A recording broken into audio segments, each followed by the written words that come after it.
Welcome everyone to the Committee on Fiscal Affairs. First item of business is the approval of the minutes from the meeting of February 6, 2012. So moved. Is there a second? Any questions, comments? One question. The audit committee minutes were incorporated into this. Is that going to be a separate approval of the audit committee, or can I raise an issue here? It's the audit committee. It's not. It's going to be incorporated, Terrence. All right, then I would suggest the last sentence is not quite right. I asked Mr. Zimmerman if he adjusted his audit plan when he found some deficiencies. He adjusted the 2011 audit plan, and he said he did. That would be the appropriate protocol, not that he will adjust for 2012. Right. All right. So, if I just want to make sure I understand it, your recollection of his statement was that the issue was corrected in the plan. When he found the issue, he then expanded the sample to make sure that he gave particular attention to the issue that he found. Okay. So it was incorporated in the 2011 audit plan, not the 2012 audit plan. Okay?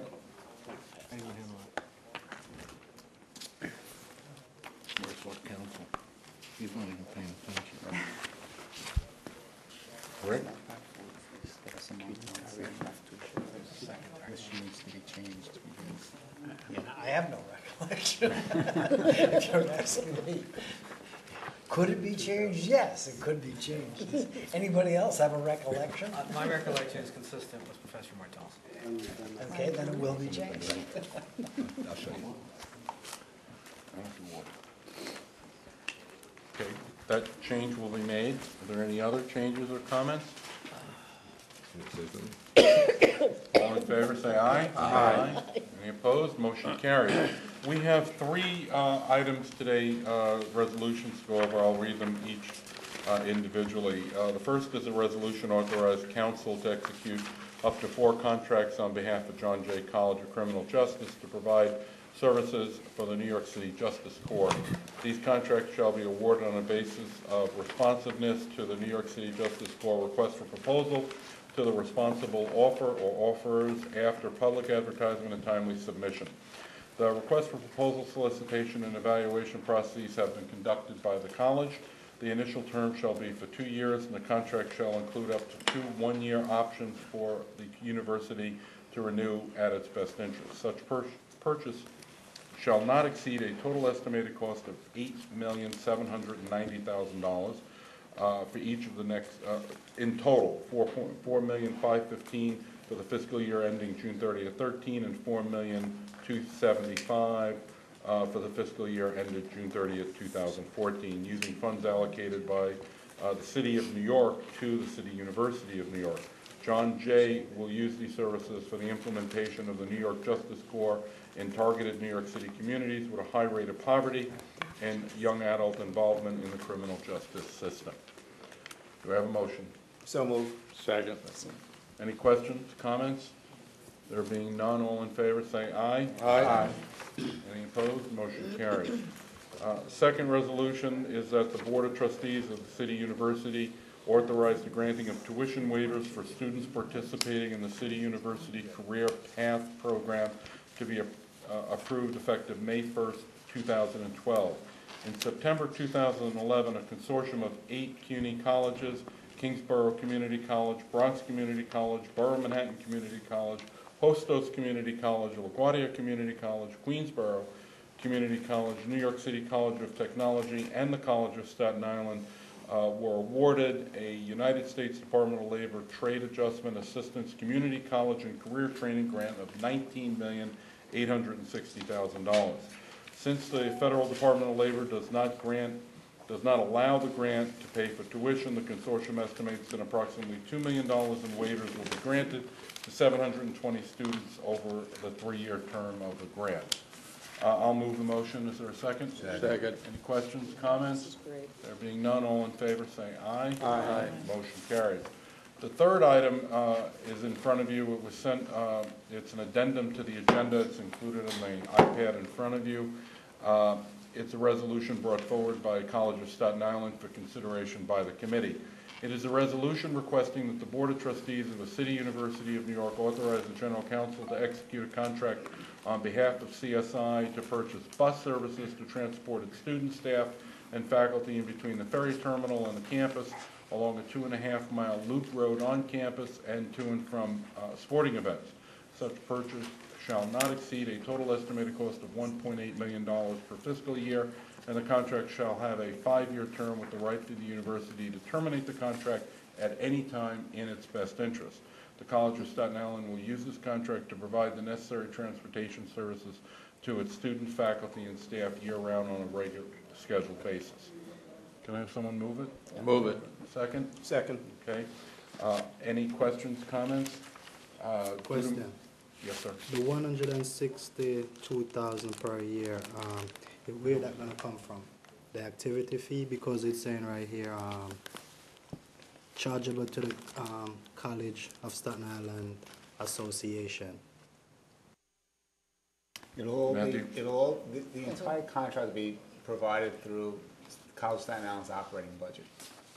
So I'm asking if that 162,000 gonna come from, Not from student fees, okay, because it said the association, that's why I was asking if it's coming from That's students. but there are lots of different revenue streams that go into that, so, but not the student fees.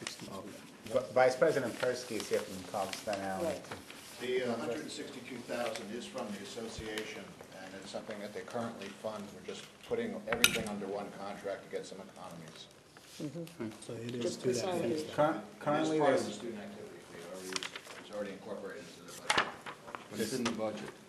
Okay. it's part of the association's budget. Currently, the college has 3 separate contracts to provide transportation services. One to go from the ferry terminal to the campus, one for the loop on the campus, and one for bus services for special events like sporting events. So what we're trying to do with this RFP is to consolidate all of those contracts into one contract. So all the funding that's necessary for this RFP is already incorporated in the college's and the association's budget. Thank you. I have a question. So, I'm looking at here, and it says the purchase of services itself. Is there any potential in the future of the college purchasing its own bus and operating to save some money? Because I believe on the long run, it's gonna help save a lot of money for the college. Well, I don't think there's any, hasn't been any discussion of purchasing its own bus. I mean, you know, there may be some savings in terms of purchasing a bus, but then, you know, you have the maintenance and you have the upkeep of the bus, and so I don't know if there would be any savings if we did that, but having the bus contract in place, especially the one from the ferry terminal to the campus, has been transformative for the campus. Oh, yeah. To have the students have a direct link from the ferry terminal, and the faculty and staff as well. They're able to use the service as well. It's really been, you know, a game changer for them. But, you know, certainly we'll always look at ways that we can try to be more efficient and make savings. Are there any questions, more comments? I'd like to make one, due to my current employment, I'm going to have to abstain from this vote when we get there. That being said, all in favor, say aye. Aye. Any opposed? One abstention. Motion carries. Now, information report from Associate Vice Chancellor Matthew Sapienza regarding the current status of the budget. Staten City. Thank you, Mr. Chair. Hello again, everyone. So since the last time we've met, the state has come to an agreement, the governor and the legislature have come to an agreement on an adopted budget for next fiscal year. In front of you, you have a presentation that I'm going to go through to let you know about its impact on CUNY. And a lot of this is very similar to the presentation that you saw when the governor introduced his executive budget back in January when we had our meeting a couple of months ago. So I've highlighted the changes since then, but we'll go through the entire presentation just to refresh everyone's memory. On page 2, you see the highlights for the senior colleges, and essentially the state adopted budget carries the same recommendations that the governor had in his executive budget for the senior colleges. which is an increase of $138 million compared to this year's budget, which is over a 7% increase. About $71 million comes from additional state aid. Most of that 71 represents increases in mandatory needs funding for fringe benefits.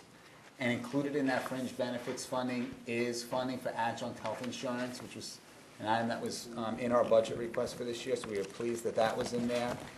And also we had one-time funds, a one-time restoration of funds for a previous year's cut of $13 million. So we have a $71 million increase in state aid for the senior colleges.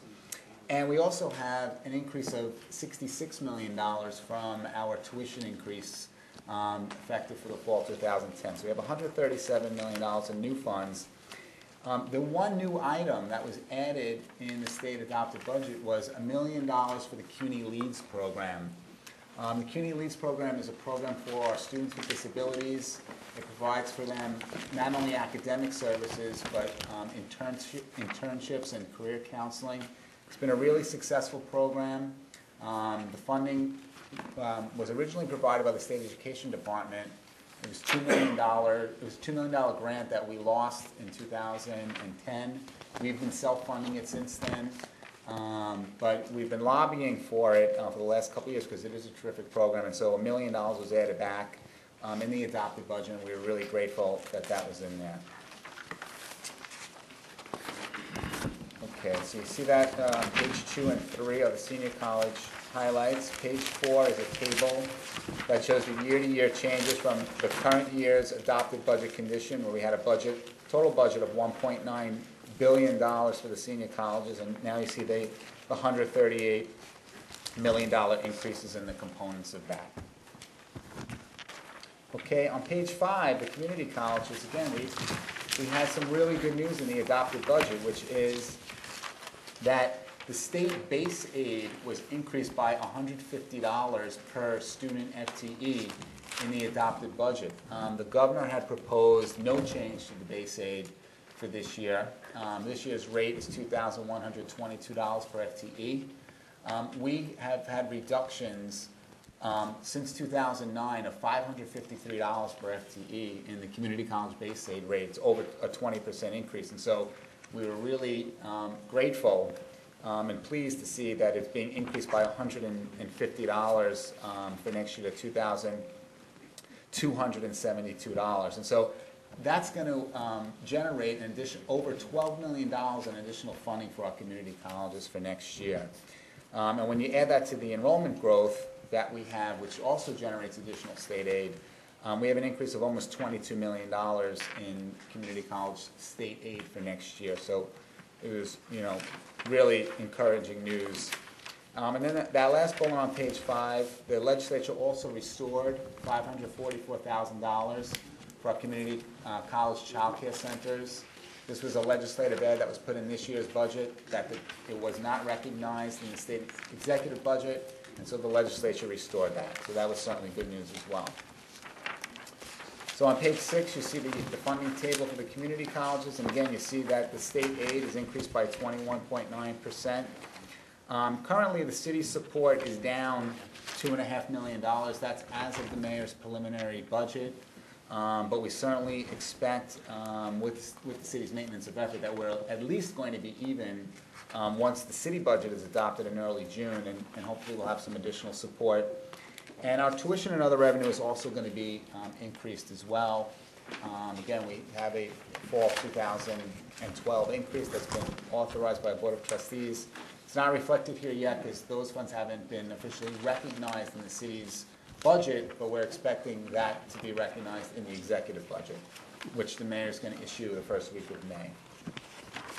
So that's the community colleges. On page 7 on financial aid, the state adopted budget did not include any changes to the state's tuition assistance program. The governor didn't propose any changes to TAP, and there were no changes put forth in the state enacted budget, which again was a good thing. That last bullet there is a new item, and that's why it's highlighted. The federal budget proposal for 2013 the good news is it called for an increase in the maximum Pell Grant award to $5,635, and the current is $5,550.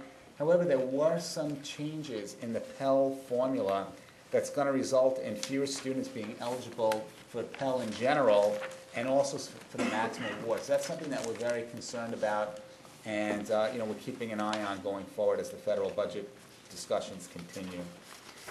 And then the last page are some additional items that were included in the state adopted budget. It's called the Article 7 legislation.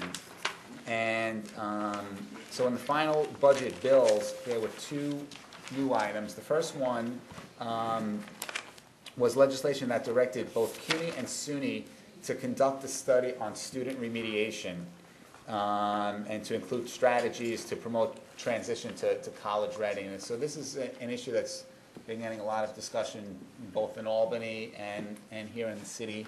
And so there is a study that will be conducted, a joint study with CUNY and SUNY on college readiness. And then the last item there on page 8 is also a study that is being mandated by September 1st. The CUNY and SUNY boards of trustees are directed to examine and make recommendations on the community college chargeback policies. The community college chargeback process calls for if a student attends a community college outside of their county of residence, the county is supposed to, the home county is supposed to pick up the difference in terms of the tuition rate for the school that they're going to. So for us, Queensborough Community Colleges has a lot of students that live in Nassau County. And so we charge Nassau County for the difference for that student to attend Queensborough. It's really more of an issue for SUNY than for us. SUNY's Fashion Institute of Technology is considered a community college, and they have a lot of non-New York City residents that attend that school. But we are glad that we are included in this study so that we can make any recommendations or policy changes that we feel are necessary to the chargeback rate. So that concludes the presentation. Overall, we're very pleased with the recommendations in the adopted budget. On the senior college side, we're going to have additional state aid and tuition revenue that's going to help us put together a nice compact investment program at the senior colleges. We don't have any cuts included in the budget for next year, so that's a good thing after the last 4 years worth of cuts. And on the community colleges, the base aid increase, the additional tuition revenue, and again, no cuts proposed on either the state or city side for the community colleges. We're going to be able to do a nice investment program at the community colleges as well. So it's a good news budget for next year. Yeah, Mr. Chairman, this morning I indicated to presidents that we will be doing iteration 2 on the community college investment program, which we started in fiscal year 2003 through 2004. We're going to have a lot of revenue coming in pursuant to what you just heard from Matthew Sapienza, and I asked the presidents to be working with their faculties, with their students, to give us guidance on how best they believe those funds could be utilized. So it's going to be a wonderful new addition for revenue to support more faculty hiring, more academic support services, greater instrumentation in laboratories, more technology, and so we look forward from hearing from the presidents.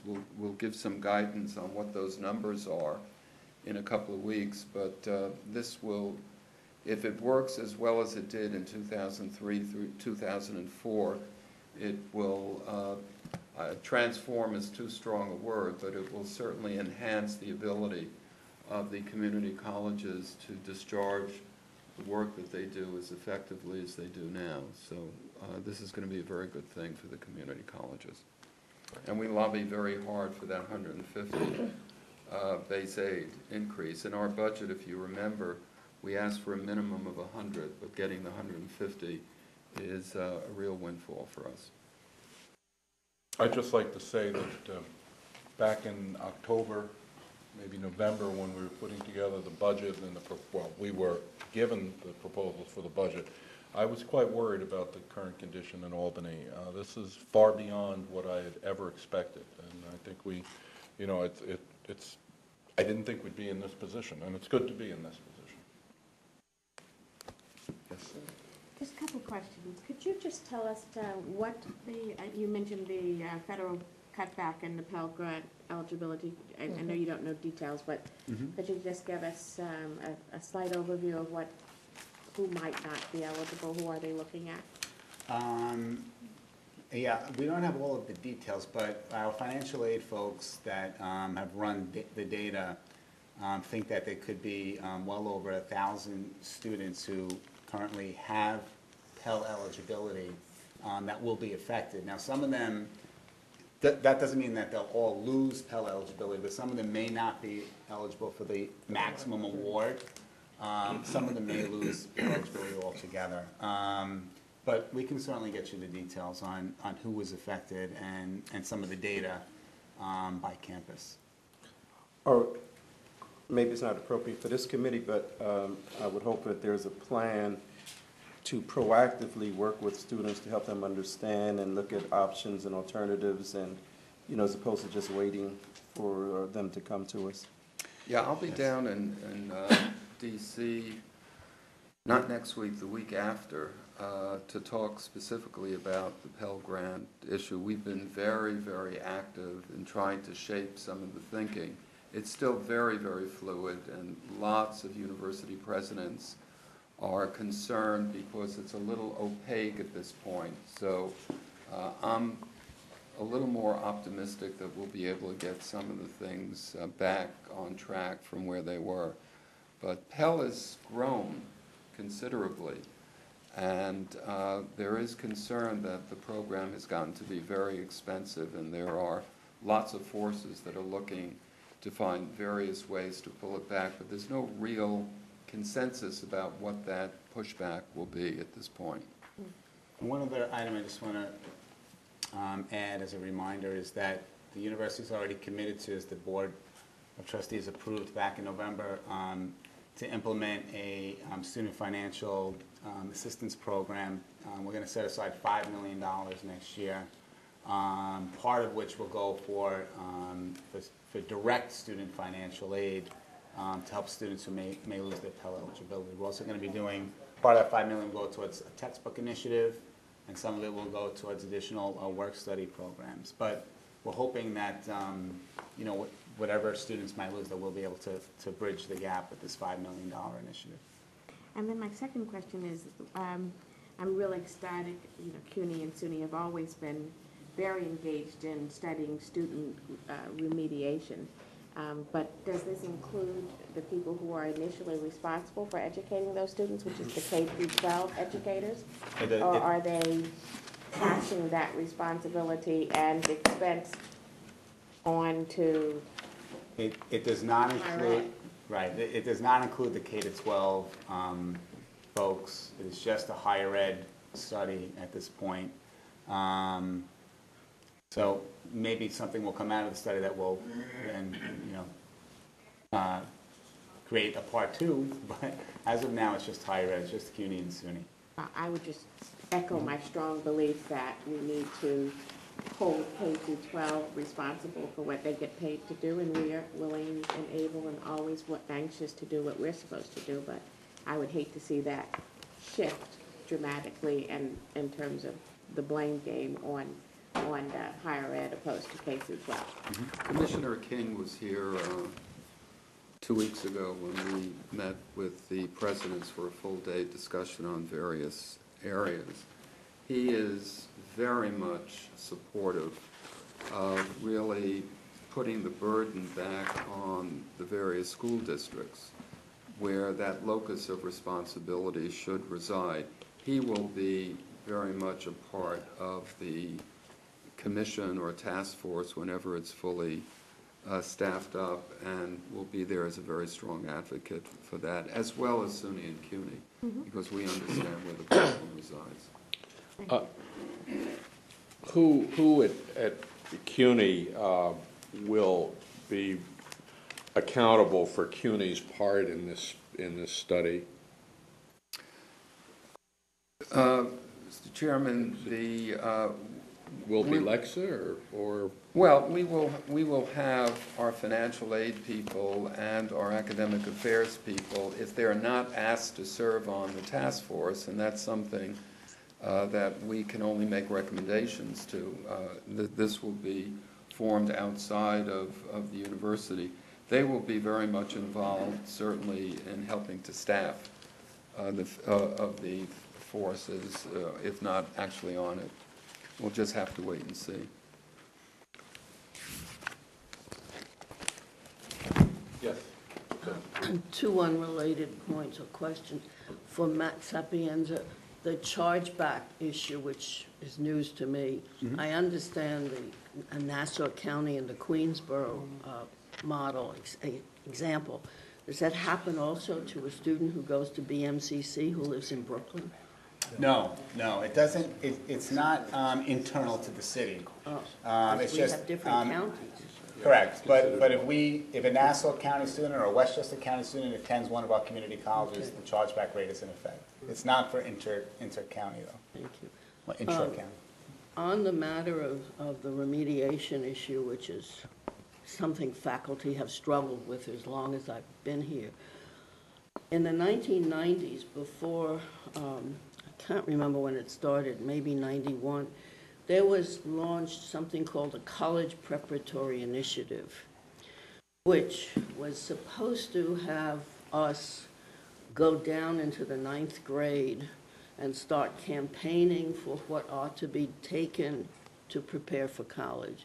And I believe it was dropped when the regents decided to change the standards for passing the regents. The belief was that the regents' initiative would obviate the need for the CPI. I always thought that, personally, I thought that was a mistake.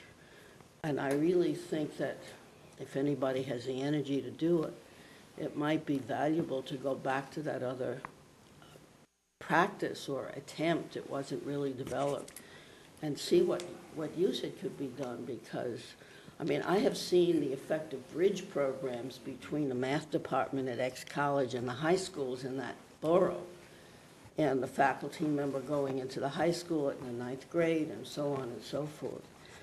It was fairly successful, not that those students necessarily came to CUNY, they were so well trained that they went off, but I believe the idea was dropped, maybe it was too expensive, when the Regents thing came along, and it is very clear to anybody who's teaching that the Regents scores are insufficient for English and math. They're absolutely a joke. 65 does not qualify somebody to do college-level reading and writing. I'm sorry, but I don't know a professor who would say it does. Is that a different program than what was called College Now Yes. in the late 90s? Yes, very different. It was different. Okay.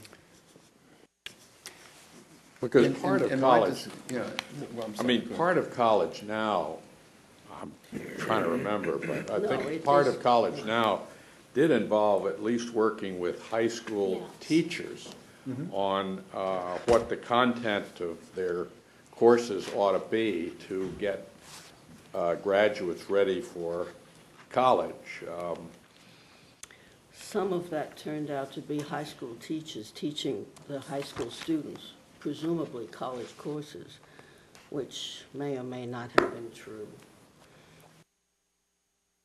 The good news is that in my conversations with the people that push this remediation task force in the legislature, they have openly acknowledged that CUNY by far is the most innovative leader in the state of New York as it relates to remediation. So looping back to the question that Chairman Schmidt asked earlier, I think that we're going to play a very significant role in this, either directly or behind the curtain, in really trying to get people to think along the ways that I think they ought to think about. And one of the new programs that we are very excited about is this CUNY START program that has had stellar successes in getting students to postpone their matriculation for semesters so that they are held out of harm's way with respect to remediation. And the amount of students that we're able to get through the various test procedures that we give, which deem readiness for college-level work, has just been really very encouraging. And I think that'll be one of the areas that we'll talk about on this task force. Well, I think the questions and the comments you've heard just indicate that we want to be sure that the part of the message that SUNY and CUNY together provide in this study on student remediation is that the most efficient and the most effective time and place to teach students How to read and write. reading and arithmetic and getting them ready for college is in the K-12 system. It's not too late. after they've left the K-12 system. Agreed. Yeah, we spend $30 million a year in our budget doing things that should be done in the high schools and below. SUNY spends, I don't know, I forget the number, $50 or $60 million. And those dollars could be much better deployed. Infrastructure. And the K-12 system has more money per student in any event. Yeah, absolutely. Where does it go? I just rest my case and said, I think we should all be very firmly behind the support of the Chancellor, saying that K-12 should do what they're supposed to do so that we can do what we do beyond that. So we could go on indefinitely about this conversation. So. Okay. There being no further conversation, we will now move into the subcommittee on investment, which is a whole different agenda item. The first item of business there is the approval of the minutes from our last meeting on February 23rd. The motion, I'll move them. Second. I'll second it. Any questions, comments? There being none, we're mostly in executive session at that time. So now we'll go up to information items. Ferry or Janet, will you lead the discussion and then move it on? We're going to start with review of performance. Mark Fowler from Cambridge Associates is going to handle that, as well as an update on the malt program. Okay. Okay. So you should have a tab somewhere in your iPad saying the Cambridge report. And I'll start on page 1, which provides a market overview, just to set the stage for your performance at the end of February. The market rally that started last quarter has really continued into this quarter.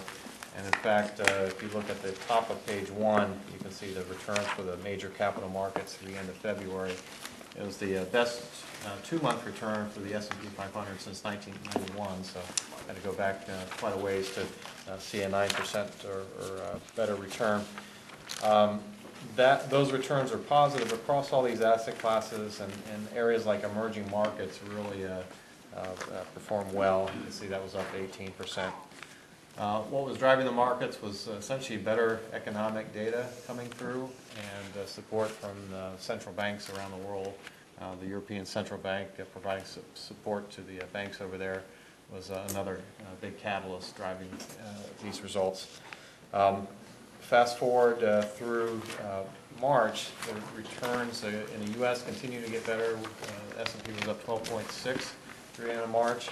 The international was essentially unchanged. Emerging markets gave back some of those gains. So emerging markets at the end of March is up 14.1%. And bond yields have ticked up just a little bit. So the bond returns through March are 0.3%. Flipping forward to your results, if you want to flip to page 6. For the month of February, you were up 2.8%. Year to date, you're up 7.1%, so a good solid return in absolute terms. You did trail the benchmark by 50 basis points. Your managers did not keep up with the markets going up this significantly. Some of the and I'll talk about managers in a minute, at least a couple of them. But on a relative basis, that 167 is a $11.3 million increase since the beginning of the year, so moving in the right direction. And that compares favorably to the Cambridge Endowment universe, so we have about 120 institutions that have reported so far. The median is up 6.4%, so that your result puts you in the top quartile of that group. I don't want to get too excited over a 2-month period, but we like seeing it in that part of the rankings. Are the largest university endowments in that Cambridge group? Probably not in this one. So this represents the endowments where we're doing performance reporting. When we get the June data, we do have a lot of the major endowments that are kind of doing their own thing that are included in those results. So that June report is always the toughest benchmark to beat. So there are some large ones in here, much larger than you. However, it doesn't include some of the well-known names that you might be thinking about. Given the 50 basis point spread between our return and the indices, it seems like it's in the equity area, both U.S. equity, international equity, and the emerging markets. What is it about the mix of our portfolio that's not following the market in general? If you turn to the next page, we can dive down into this. In the U.S. equity market, really you're mostly indexed. We did add a small mid-cap manager who's been in there just a short period of time. Since you hired them, they've not kept up with the benchmark. It's too early to really draw any conclusions. They've got a long-term successful track record. Where it's showing up a little bit more is particularly on the international side. If you look at the IBA Worldwide Fund, this is a global equity fund, so it includes U.S. and non-U.S. But their strategy is more all-weather, so they will hold bonds or they'll hold gold to have a lower volatility. And we said the risk, and we added to them recently. When we added to them, we said the risk is if the markets really go up significantly, they're probably going to lag behind a little bit. And that's what's happened over this period. But the reason you have them is for periods like 2008 when they were down 14%, when the markets were down more than 40%. So it's going to be a smoother ride. They're certainly going to protect much more on the downside, maybe not catch up all the upside. Right now, they do have roughly 69% in stocks. The rest is in cash and bonds, and they do own some gold. And you can see, if you look at the trailing 1 year, you can see that you're ahead of the benchmark for exactly that reason, that this manager who underperformed in the very strong first quarter here outperformed quite massively in the third quarter of last year where things went down. So overall, we think that the downside protection overwhelms the slight lag in a stronger market.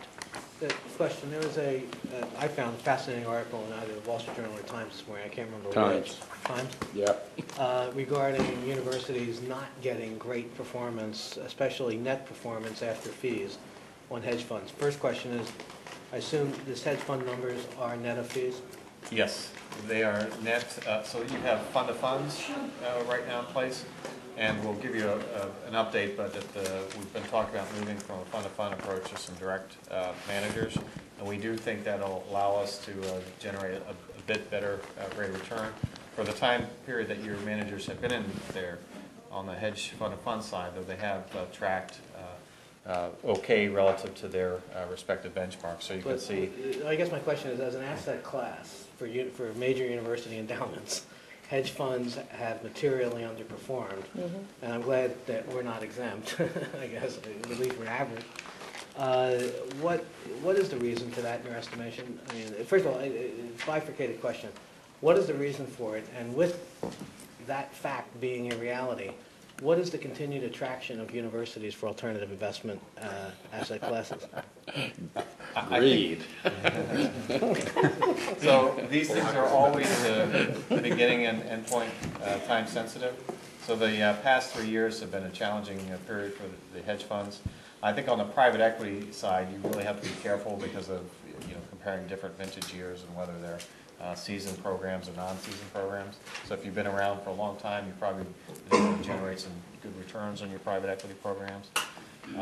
But the key to both these areas is selecting good managers. So if you're getting average results from either private equity, venture capital, or hedge funds, it's not worth doing it. So you should only do it if you think you can get with the best managers. And I think, from an average standpoint, those articles are correct. A lot of people have been disappointed in the results. However, we do think some of the managers that we've targeted are exceptional managers, and we think they're going to deliver better risk-adjusted returns for the program. And I would also comment on the time frame again, because if you look back to 2001, 2002 time frame, the hedge funds massively outperformed. They delivered strong positive returns in a strong negative return environment. Now, the problem is that a lot of endowments came onto the hedge fund game, if you will, pretty late in the process, so after the 2001, 2002 period. And if you came on board in 2005 or 2006 and only did your hedge fund investment then it's true that the last 3 years have been probably overwhelming in terms of not producing good returns. But if you were in, and lots of the bigger universities and quite a number of our clients were in back from the late 90s, and in that case you actually have pretty good returns. Well, I'm very skeptical about hedge funds and even private equity. I mean, I think what happens is private equity leverages returns. So if you take an average market return and a private equity firm is 50% leveraged, it doubles the return, but it works both ways. Mm-hmm. And I'm on an investment committee for a foundation that's just done a 25-year study of its experience with hedge funds, private equity, venture funds, venture capital funds, and alternatives of other kinds. And what we found is that most of the time, when you factor in the fees, you don't do any better than you would have if you just put your money in the Russell 2000 index. Yeah. And yet you also, because it's an asset class that doesn't, or at least recently hasn't diverged so much in the way it performs from the rest of the market, it doesn't really diversify.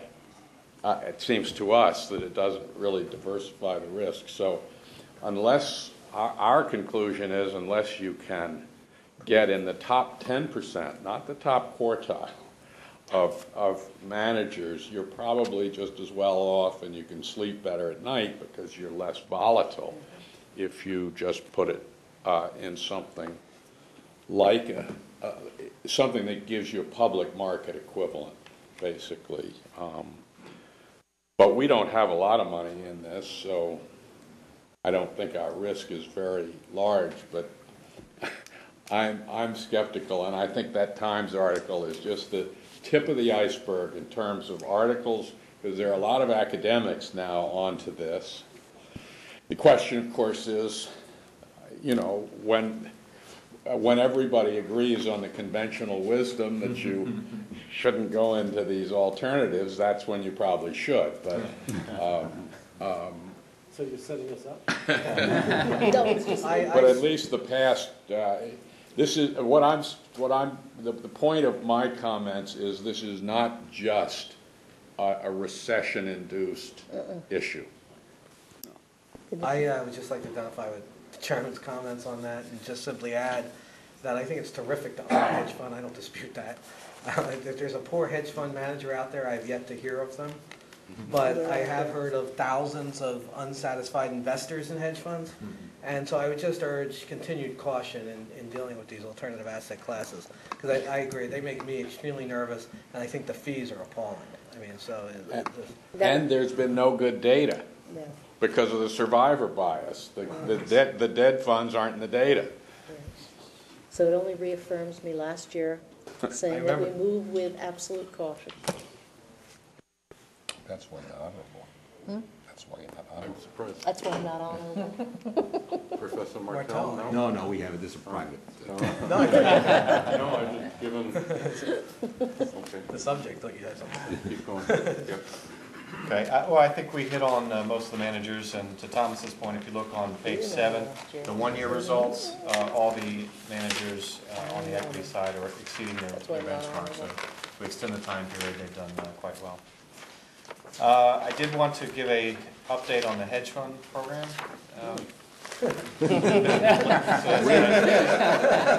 Brave man. Okay. There's really not much to update.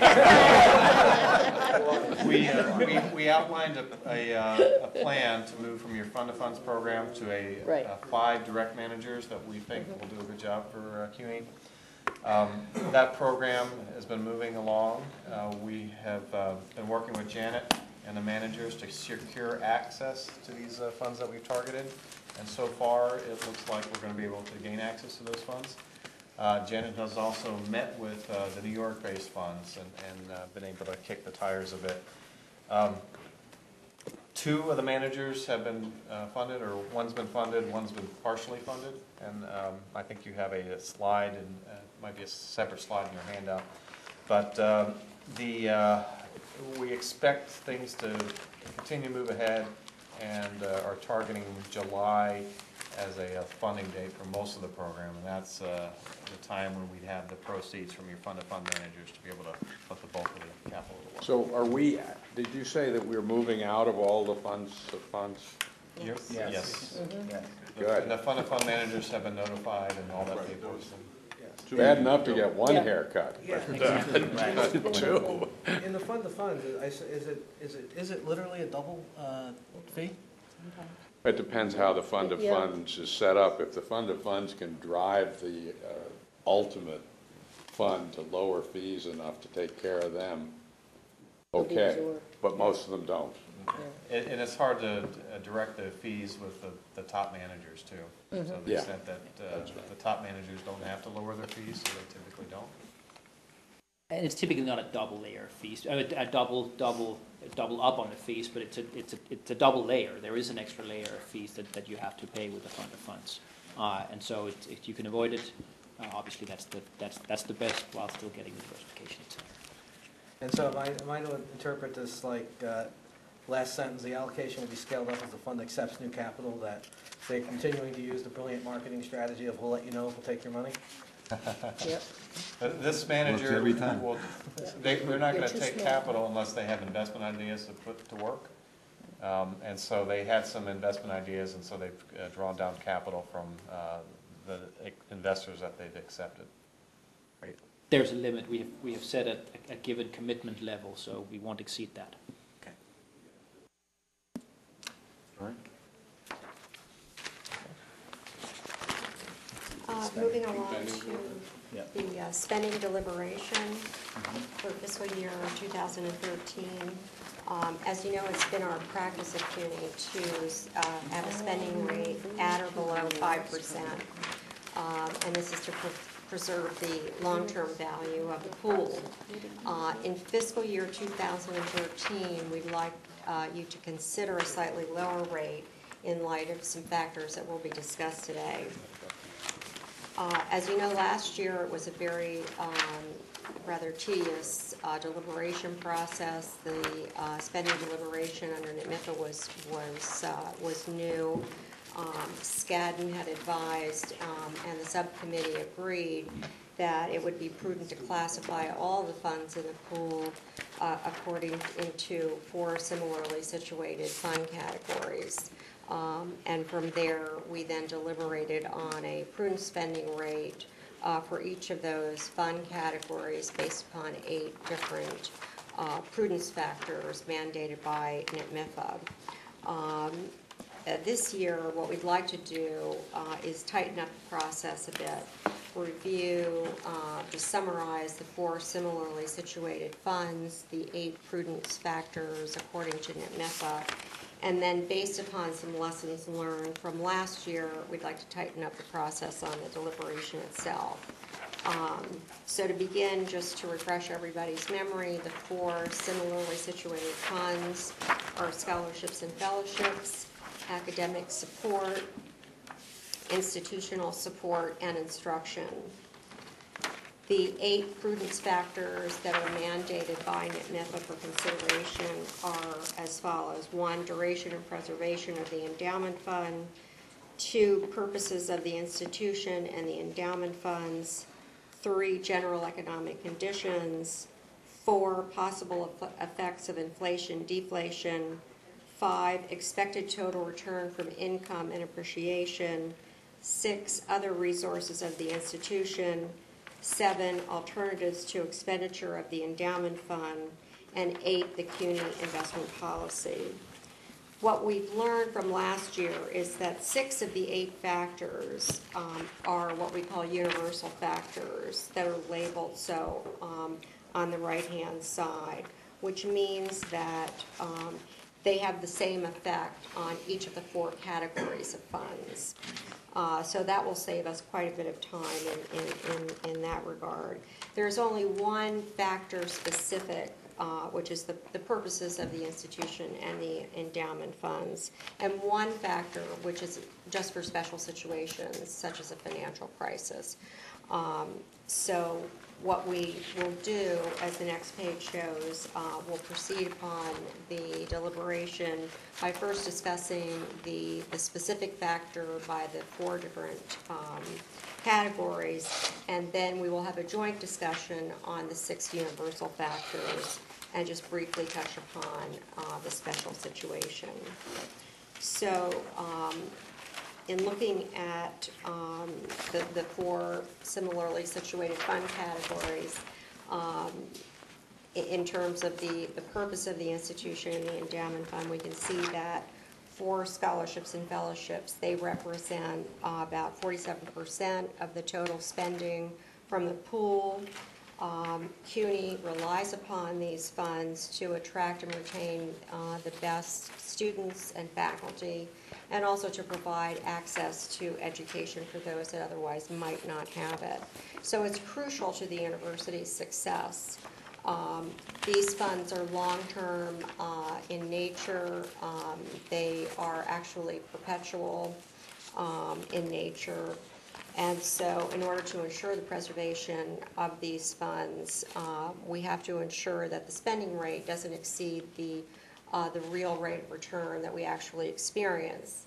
Now, since we don't know that rate of return in advance, we have to base our decision upon expected returns.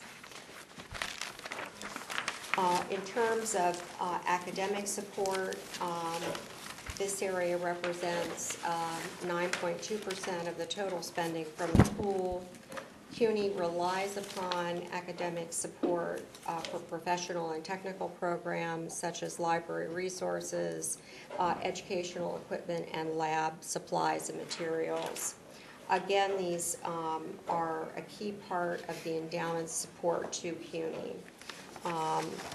Also, they are long-term funds which are designated by donors to support these specific programs. In terms of institutional support, it represents 34% of total spending from the pool. CUNY relies upon these funds in terms of the work-study programs that support those that do not qualify for the federal work-study programs. So they play an important role in providing access to education for the affected students. Again, these are long-term funds, donor designated, and the donors are very specific in terms of the purpose of such funds.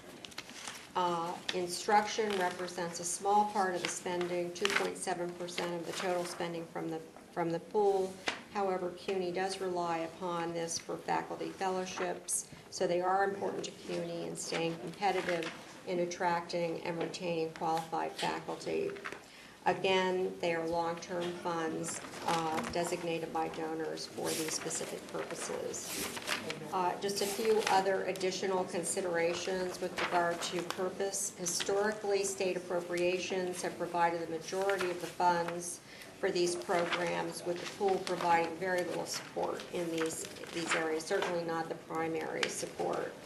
Nevertheless, the annual spending amount really must balance the current and future needs of students, as well as the fact that these are donor-designated funds.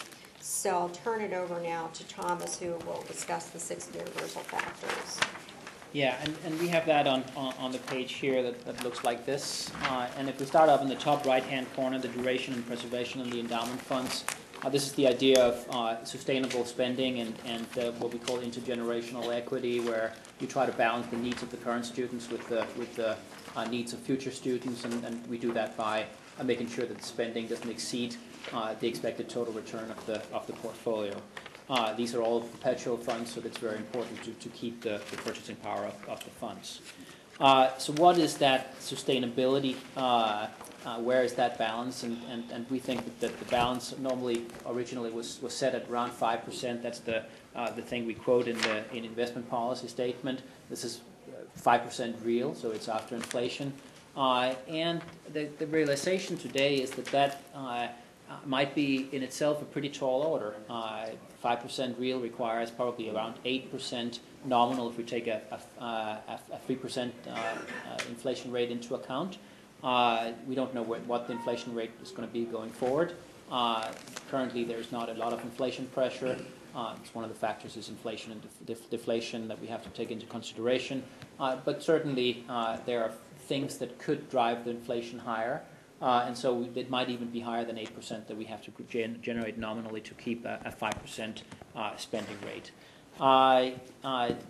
Luckily, there's not much pressure in terms of deflation, which obviously would be a specific challenge. But we don't see much deflationary pressures at the moment. In terms of the general economic conditions, clearly there's a little more optimism in the market today, but we are also somewhat cautious because we know that the same optimism was seen back in 2010, in the spring of 2010, and the spring of 2011. And both those cases, it turned out to be maybe not unfounded, but it's certainly too early, and that could turn out to be the case as well. While we're seeing improvement in the U.S., there are challenges abroad, both in terms of geopolitical risks in terms of the Middle East and oil and all that.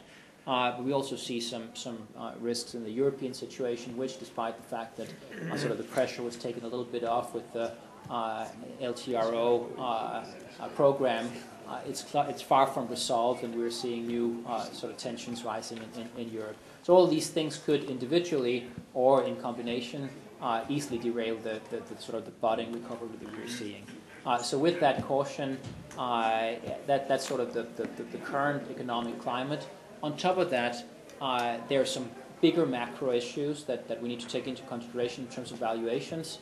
The thing that has been sustaining a 5% spending rate for most institutions over a longer time has been very solid, in part very solid bond returns. That bond yields have come down over about a 30-year period, what we call the Great Bond Bubble. And at this point, the bond yields have hit a low where we can't say that they can never stay this low or maybe even go slightly lower, but there's a lower bound. They can't go below zero and probably won't go even down to that. And so a lot of what has been supporting spending just won't be there anymore. Equity valuations are not great. They're not as bad as they have been. But they're not as good as they were, for instance, back after 2008. And so while that's going to be supporting spending, we don't expect to see fantastic returns on equities going forward. So all in all, both current economic conditions, but also these longer-term valuation issues, makes us somewhat cautious about this 5% spend rate that has been sort of the historical norm, not just for CUNY, but also for other institutions. And so not just our clients, but we are seeing a trend today that a lot of colleges are discussing lowering spending rates, not dramatically, but just lowering it a tad. Also from a prudence principle that it's easier to increase spending later on from a certain level than to try to correct a situation where you've overspent.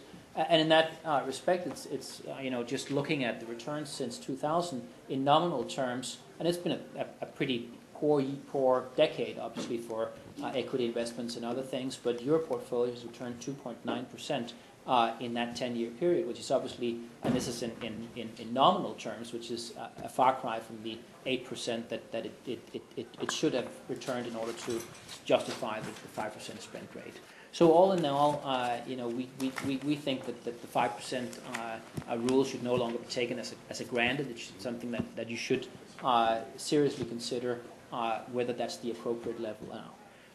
From an investment investment policy point of view, that's obviously not an issue, because while the investment policy mentions 5%, it's a maximum, so it certainly allows a lower spending rate if that is the way the subcommittee wants to go.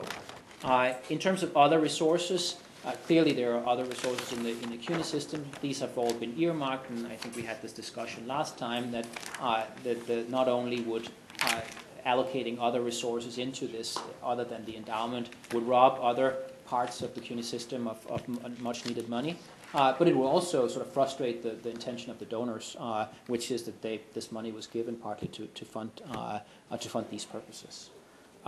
In terms of turning to the next page, the alternative to expenditure of the Endowment Fund, this is, as Janet pointed out, really a bit of a special situations clause that if a portfolio or an endowment is in sort of dire straits, there might be a situation where you're required or it's necessary for the fund being to find other resources. We don't think we're there. We think that the portfolio is solid enough to bear a spending rate, and whether it's 5% or 4.5% or what have you, that's obviously a matter of discussion. But we clearly think that they're funds enough, and we're not in one of these extreme situations that would require finding alternative to spending.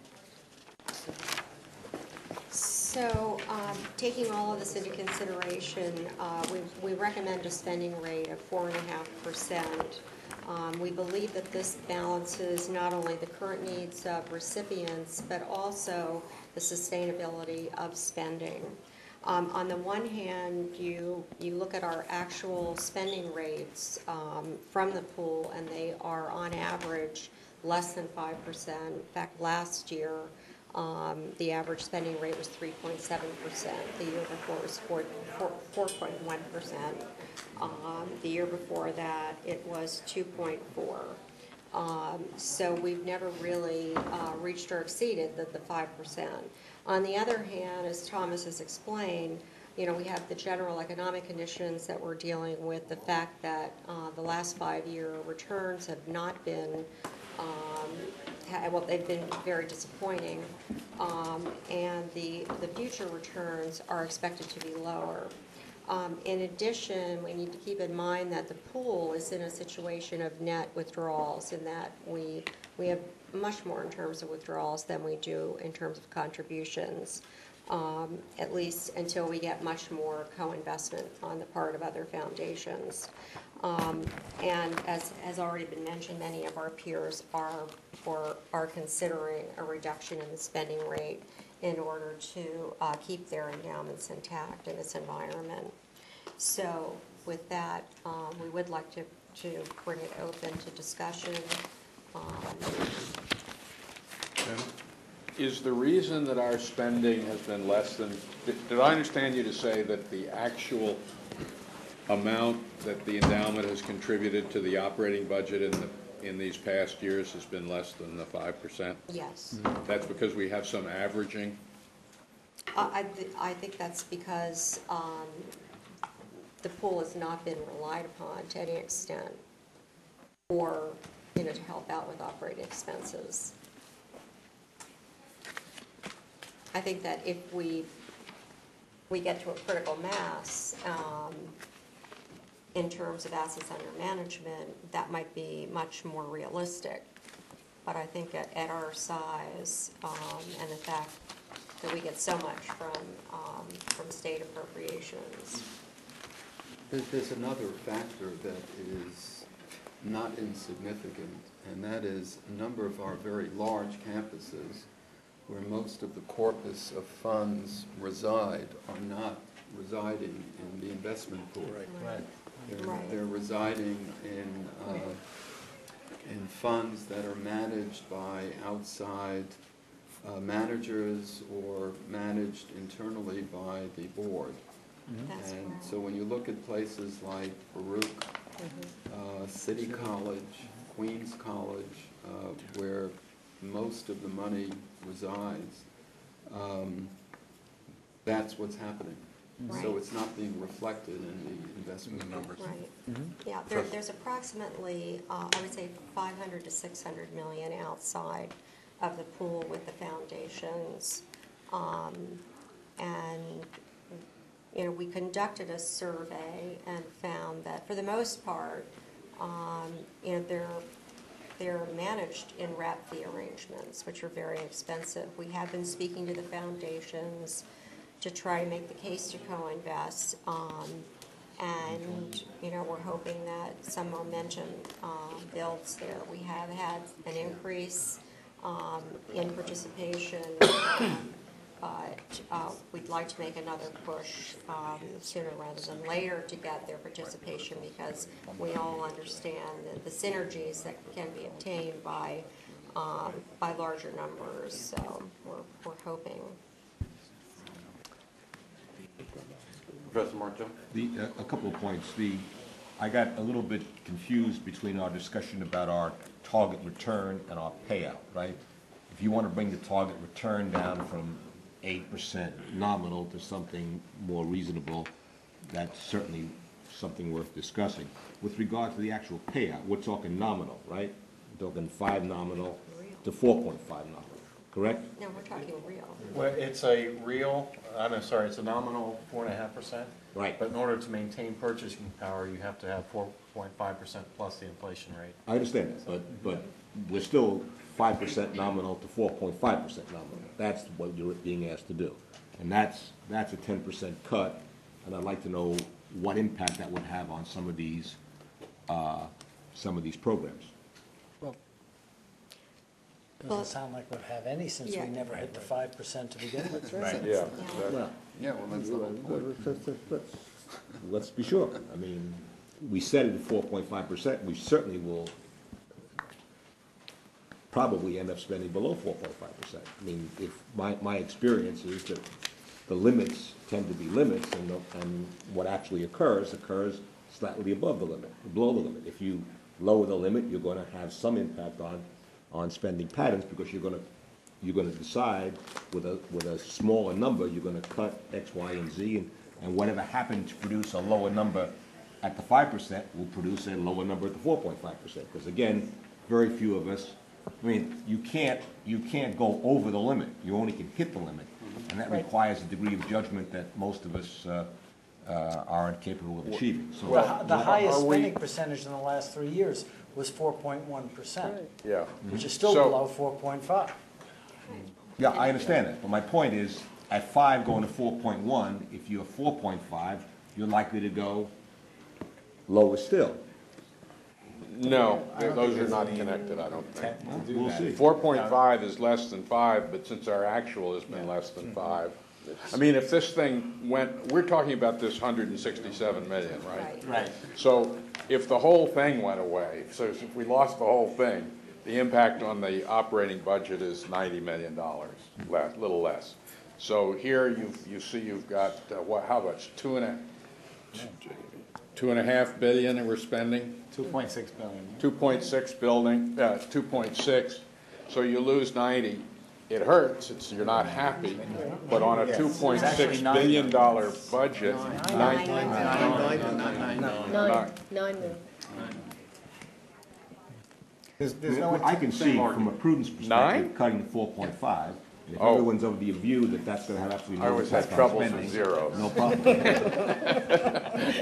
There's no intent. Stay at the There's no intent to lower the year-to-year spending. The action is at the campuses. It's not in the investment pool. Well, The reason that we have professionalized the management of the investment pool is to serve as an attractor to get those funds from the campuses where they had serious reservation that those monies were managed as effectively as they would like to do.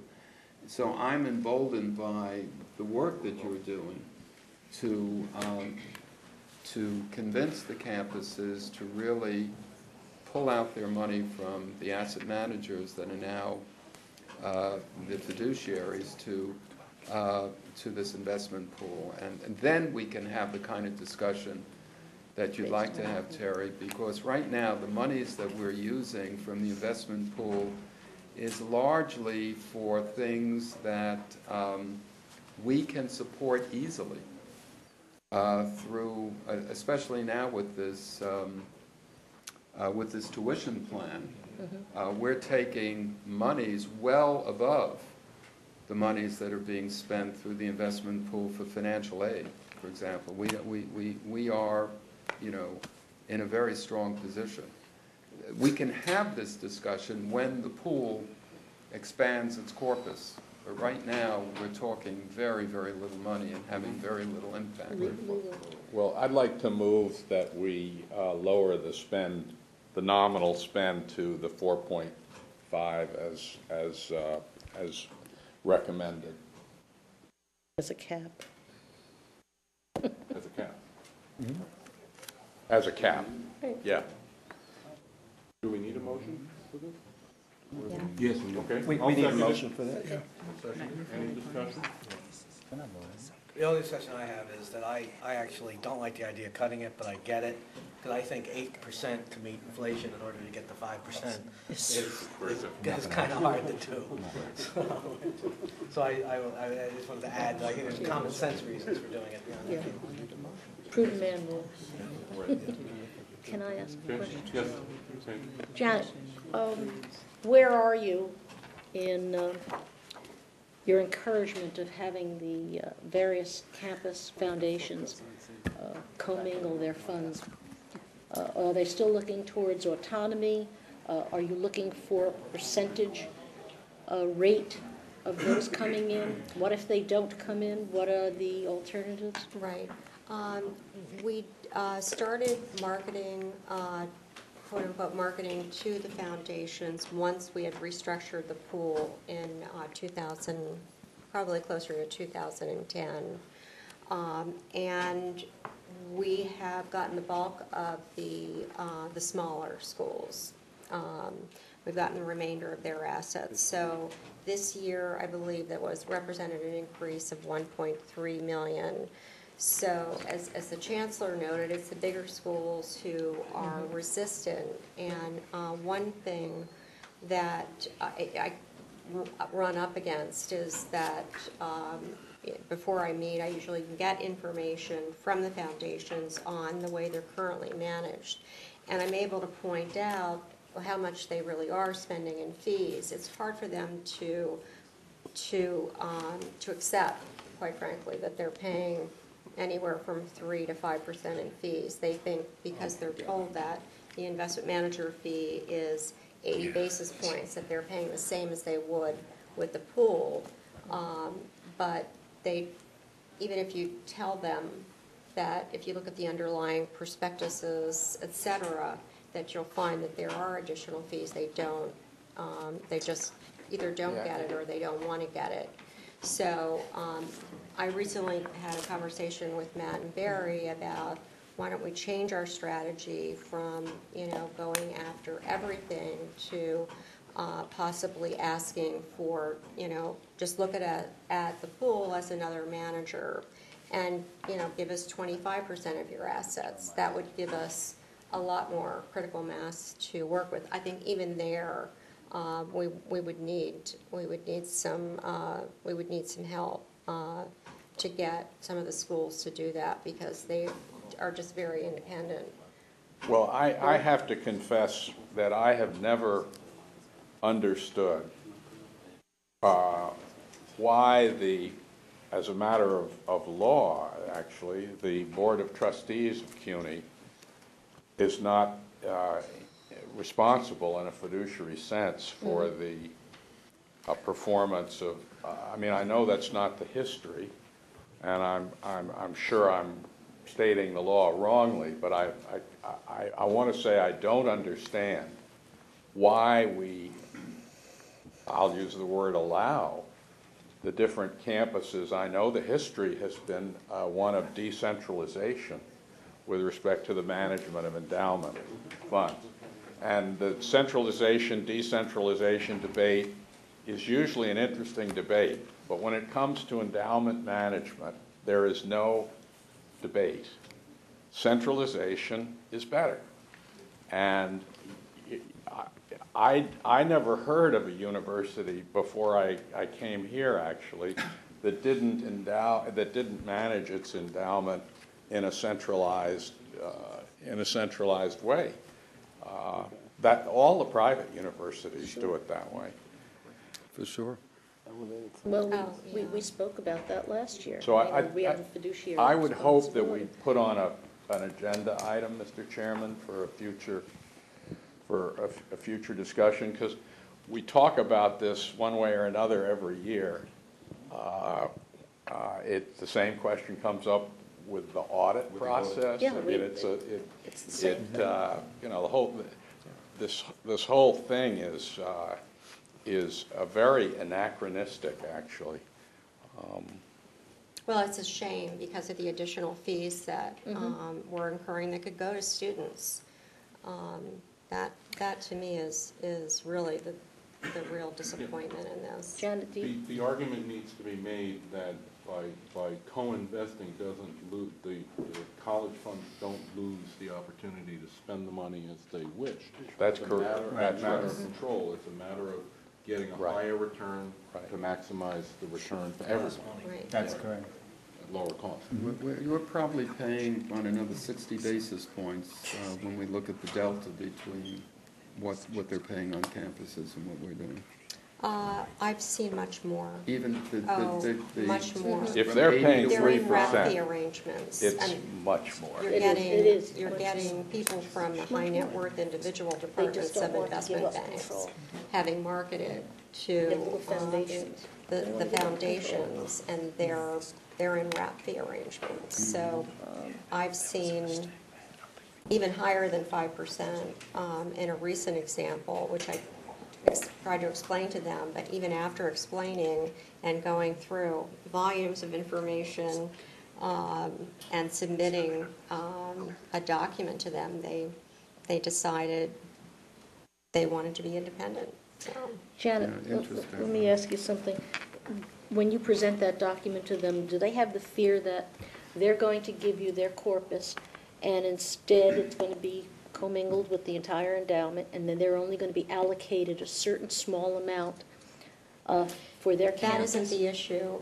So And quite- we have a memorandum of understanding with Right. any foundations that are Okay. invested with the pool, such that they can take their money whenever they want, within limits, understanding the liquidity of the situation, et cetera. But what are some of the major that they obstacles? own the money. Quite frankly, Trustee Priscilla, I think one of the major obstacles are that we have many foundation board members who feel that they can do a better job at managing their money than our investment pool can, because they have experience in that. But our investment pool in 2010 returned 22%, which, compared to what other very large university systems did throughout the country, was pretty darn good. But taking it to its simplest, I'm sorry. Have you looked at, are they required to report the relationships that may or may not exist between the decision makers at some of these foundations and the funds and advisors that they are using? And I just wanted, do you even know who they're using and what their relationship may or may not be with some of the foundations? I would suggest, without knowing, I won't suggest it. I just want to say that it strikes me as perverse that the state of New York passes an extremely complex, expensive to enforce legal regime on spending the corpus, yet we can do whatever we want on fees. And the fees, in this instance you just described, could actually exceed what we can legally spend out of the corpus of the trust in a given year. And that is an absolutely absurd result. And I'd just like to go back to Trustee Priscilla's question too about the challenges that we have. I think another, challenge that we face is that, and I think it's more of an historical issue Oh, I know it is. about, It's a city. that City a lot of campus foundations folks are, mistrustful of central office, and they think that this is a central office pot of money or central office managed pool, when really they still have control of their own investments. This is just a vehicle for them to utilize. So I think there's a bit of that as well. Maybe they just don't understand it because they should be told they're part of you're basically the umbrella. That's all. It can be conveyed that way. There's also a governance control issue which comes down to the structure of the committee, and that is if and we hear this, that the foundations are going to invest in the pool. What avenue do they have to talk about how the money is being invested? After all, the money has been invested by a number of their alumni who are active in the market, in the capital markets, and it's just too and close to basically they're saying that there's no avenue available to say how the allocation strategy is going to be set up. What voice do they have in the way in which the funds are being invested? The answer, of course, is they get to vote with their wallets. If they don't like the return, they can pull their Well, money out. that's very true. That's very true. They do have that, but it still is the same right they have with that respect to any investment. it still is an issue that they raise. Yeah. At Penn State, they had a non-voting advisory committee where a select group of people were members, but they were very influential without the voting rights, but at least it gave them an opportunity to participate. Mr. Martell, Professor Martell, and then I think we should have a separate meeting and go over this issue, because... Just a question, does the place where the funds reside change the nature of the cash flows the funds throw off? And I would ask the counsel that. I don't understand the question. Well, we have very clear regulations that cover, for example, tax levy funds. And we have very clear regulations that cover what we call at the root designated funds groups, right? They have specific policies associated therewith, right? The monies that come from the private foundations are operating under different sets of regulations. So one of the things I would like to know is, if there was a general centralization of the pool, does the centralization of the pool change the nature of the funds the pool throws off? No, not at all. They're still funds that belong to the college foundation. The foundations are separately incorporated 501c3s, and they have the same discretion as to spending, whether they invest in the CUNY pool or with some other investment manager. I mean, I think that's an issue that if it isn't clear to the individual group, should be made clear. But I mean, I can think of policies that where the nature of the funds make a huge difference in terms of what they use for. I'm sure that can be made Clear. known to them, but I don't think that's the issue. No, I don't think It's not a rational discourse. Let's put it that way. It's really not rational. Sure, we still need to vote on this. Yes, on the table is the motion that was made and seconded. All in favor? Aye. Aye. Any opposed? There being none, the motion carries. If there's no further discussion, I'll entertain a motion to adjourn. So move. Thank you. We're adjourned. Thank you.